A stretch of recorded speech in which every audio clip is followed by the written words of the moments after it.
اسماعیل بن جعفر نے بیان کیا، ان سے ابو سہیل نے، ان سے ان کے والد مالک نے، اور ان سے طلحہ بن عبید اللہ رضی اللہ عنہ نے کہ ایک اعرابی پریشان حال بال بکھرے ہوئے رسول اللہ صلی اللہ علیہ وسلم کی خدمت میں حاضر ہوا۔ اس نے پوچھا، یا رسول اللہ صلی اللہ علیہ وسلم، بتائیے مجھ پر اللہ تعالیٰ نے کتنی نمازیں فرض کی ہیں؟ آپ صلی اللہ علیہ وسلم نے فرمایا کہ 5 نمازیں، یہ اور بات ہے کہ تم اپنی طرف سے نفل پڑھ لو۔ پھر اس نے کہا، بتائیے اللہ تعالیٰ نے مجھ پر روزے کتنے فرض کیے ہیں؟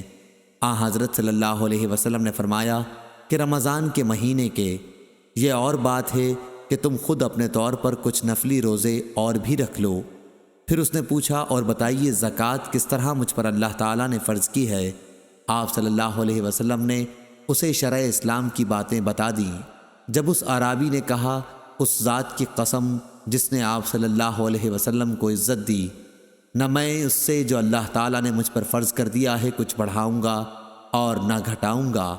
اس پر رسول اللہ صلی اللہ علیہ وسلم نے فرمایا، اگر اس نے سچ کہا ہے تو یہ مراد کو پہنچا، یا آپ نے یہ فرمایا کہ اگر سچ کہا ہے تو جنت میں جائے گا۔ صحیح بخاری حدیث نمبر 1891۔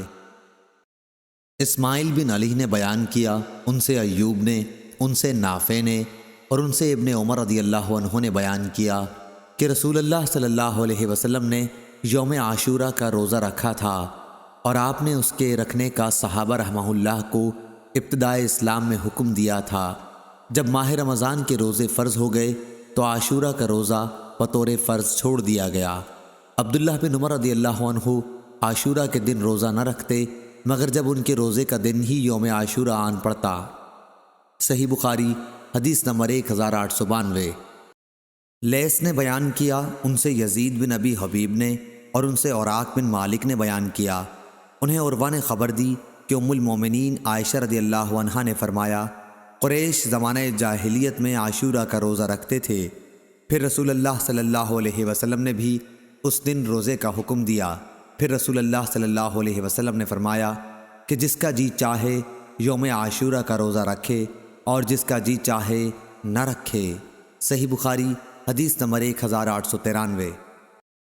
عبداللہ بن مسلمہ قامبی نے بیان کیا، ان سے امام مالک نے، ان سے ابو زناد نے، ان سے اعرج نے، اور ان سے ابو ہریرہ رضی اللہ عنہ نے کہ رسول اللہ صلی اللہ علیہ وسلم نے فرمایا، روزہ دوزخ سے بچنے کے لیے ایک ڈھال ہے، اس لیے روزہ دار نہ فحش باتیں کرے اور نہ جہالت کی باتیں، اور اگر کوئی شخص اس سے لڑے یا اسے گالی دے تو اس کا جواب صرف یہ ہونا چاہیے کہ میں روزہ دار ہوں۔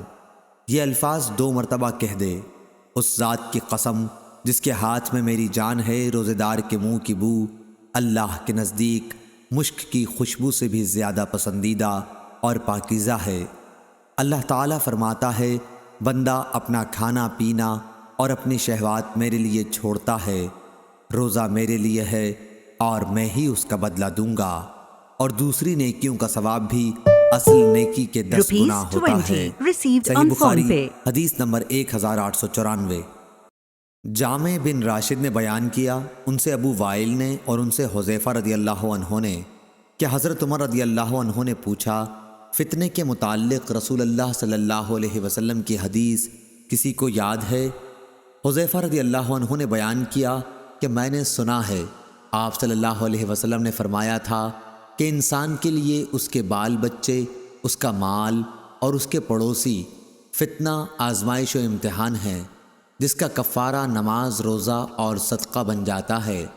عمر رضی اللہ عنہ نے کہا کہ میں اس کے متعلق نہیں پوچھتا، میری مراد تو اس فتنے سے ہے جو سمندر کی موجوں کی طرح امڈ آئے گا۔ اس پر حذیفہ رضی اللہ عنہ نے کہا کہ آپ کے اور اس فتنے کے درمیان ایک بند دروازہ ہے، یعنی آپ کے دور میں وہ فتنہ شروع نہیں ہوگا۔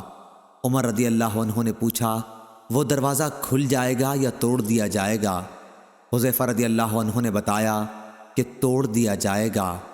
عمر رضی اللہ عنہ نے فرمایا کہ پھر تو قیامت تک کبھی بند نہ ہو پائے گا۔ ہم نے مسروق سے کہا، آپ حذیفہ رضی اللہ عنہ سے پوچھئے کہ کیا عمر رضی اللہ عنہ کو معلوم تھا کہ وہ دروازہ کون ہے؟ چنانچہ مسروق نے پوچھا تو آپ نے فرمایا، ہاں بالکل اس طرح انہیں علم تھا جیسے رات کے بعد دن کے آنے کا علم ہوتا ہے۔ صحیح بخاری حدیث نمبر 1895۔ ابو حازم سلمہ بن دینار نے بیان کیا اور ان سے سہل بن سعدی رضی اللہ عنہ نے کہ رسول کریم صلی اللہ علیہ وسلم نے فرمایا، جنت کا ایک دروازہ ہے جسے ریان کہتے ہیں، قیامت کے دن اس دروازے سے صرف روزے دار ہی جنت میں داخل ہوں گے، ان کے سوا اور کوئی اس میں سے نہیں داخل ہوگا۔ پکارا جائے گا کہ روزے دار کہاں ہیں؟ وہ کھڑے ہو جائیں گے، ان کے سوا اس سے اور کوئی نہیں اندر جانے پائے گا، اور جب یہ لوگ اندر چلے جائیں گے تو یہ دروازہ بند کر دیا جائے گا، پھر اس سے کوئی اندر نہ جا سکے گا۔ صحیح بخاری حدیث نمبر 1896۔ حمید بن عبد الرحمن نے بیان کیا اور ان سے ابو ہریرہ رضی اللہ عنہ نے بیان کیا کہ رسول اللہ صلی اللہ علیہ وسلم نے فرمایا، جو اللہ کے راستے میں 2 چیزیں خرچ کرے گا اسے فرشتے جنت کے دروازوں سے بلائیں گے کہ اے اللہ کے بندے، یہ دروازہ اچھا ہے۔ پھر جو شخص نمازی ہوگا اسے نماز کے دروازے سے بلایا جائے گا، جو مجاہد ہوگا اسے جہاد کے دروازے سے بلایا جائے گا، جو روزے دار ہوگا اسے باب ریان سے بلایا جائے گا، اور جو زکوٰۃ ادا کرنے والا ہوگا اسے زکوٰۃ کے دروازے سے بلایا جائے گا۔ اس پر ابو بکر رضی اللہ عنہ نے پوچھا، میرے ماں باپ آپ صلی اللہ علیہ وسلم پر فدا ہوں، یا رسول اللہ صلی اللہ علیہ وسلم، جو لوگ ان دروازوں میں سے کسی ایک دروازے سے بلائے جائیں گے مجھے ان سے بحث نہیں، آپ یہ فرمائیں کہ کیا کوئی ایسا بھی ہوگا جسے ان سب دروازوں سے بلایا جائے گا؟ آپ صلی اللہ علیہ وسلم نے فرمایا کہ ہاں، اور مجھے امید ہے کہ آپ بھی انہی میں سے ہوں گے۔ صحیح بخاری حدیث نمبر 1897۔ اسماعیل بن جعفر نے بیان کیا، ان سے ابو سہل نافع بن مالک نے، ان سے ان کے والد نے، ان سے ابو ہریرہ رضی اللہ عنہ نے کہ رسول اللہ صلی اللہ علیہ وسلم نے فرمایا، جب رمضان آتا ہے تو جنت کے دروازے کھول دیے جاتے ہیں۔ صحیح بخاری حدیث نمبر 1898۔ ابن شہاب ظاہری نے بیان کیا کہ مجھے بنو تمیم کے مولا ابو سہیل بن ابی انس نے خبر دی، ان سے ان کے والد نے بیان کیا اور انہوں نے ابو ہریرہ رضی اللہ عنہ کو کہتے سنا کہ رسول اللہ صلی اللہ علیہ وسلم نے فرمایا، جب رمضان کا مہینہ آتا ہے تو آسمان کے تمام دروازے کھول دیے جاتے ہیں، جہنم کے دروازے بند کر دیے جاتے ہیں، اور شیاطین کو زنجیروں سے جکڑ دیا جاتا ہے۔ صحیح بخاری حدیث نمبر 1899۔